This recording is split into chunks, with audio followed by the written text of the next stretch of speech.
we bring in 1 million pounds a week of steel. So when back a year ago, or close to a year ago at this time, actually, I think October, November, they said President Trump was getting serious. Well, I'm going to do some tariffs. I'm going to put 25% tariffs on Canadian and Mexico or China steel. And it was like, you first think, well, that's not going to affect us because we buy all international steel, visit the steel mills, know the mills and the people that make our steel. But we buy all U.S. steel. But when they said the 25% was going to go up, all our steel mills started going up on their price. They said, well, if the exports are going to be 25% higher, why don't we make our prices 25% higher? Because they were already competing okay with them. And so our prices have gone up 25 to 30% higher than last November. And it's one of those, you eat some, you try and pass some on, but it's, that's too big a percentage. I mean, anyway, so we've had business have stayed steady, but long term you do get concerned that it's going to have enough of a pushback from the customers. So I mean, it's a concern. And again, we bring in 1 million pounds a week. We use all domestic steel, and then our customers get hit with the trade war with the soybeans and corn and DDGs, and so it's like, stuff coming in, and then our customers that we're trying to sell to are saying, hey, our prices, our soybeans are $7.43 locally and $3.07 on corn local, and it's just like, what are you going to do? The people that can afford to store are going to fortunately do some storage, but not everybody's going to be able to do that.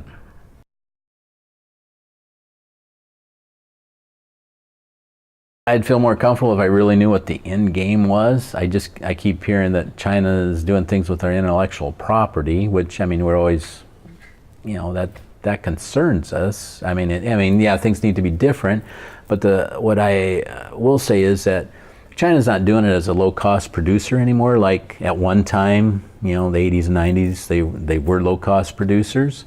They aren't anymore. Their family income, I saw back in 2000, was like $4,000 a year for a family income. Okay, none of us would want that.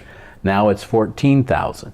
So they've developed that middle class that we always talked about, that we want to create the market. So I wish we would have worked at that. Hey, they are moving up to a middle level income families, and that we could do more with our products over there. And I wish we would use more of a smaller target than just we're going to throw $200 billion worth of tariffs on them and just create the trade war, which nobody's seen a trade war that's worked before. Maybe President Trump would get that done, but we've never seen it work before. And what's sort of disappointing too is that we thought we were all teed up here in Iowa. Our former governor, Governor Branstad, is now Ambassador Branstad over in China. I was there 2 years ago at this time, and it was one of those that we knew he had a good shot at it. And as I say, it's I know the rumor's true because I started it, because we were saying this is going to be our next ambassador there. Yeah. No, the word was out, or that was a potential.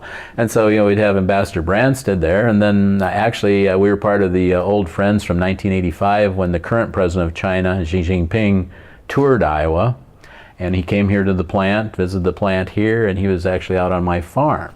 And so you thought, well, if we're ever going to make a nice play into China, now would be the time to do it. But the tariffs and the trade wars sort of got things pretty chilled right now, so we'll have to see where it goes. Mm-hmm.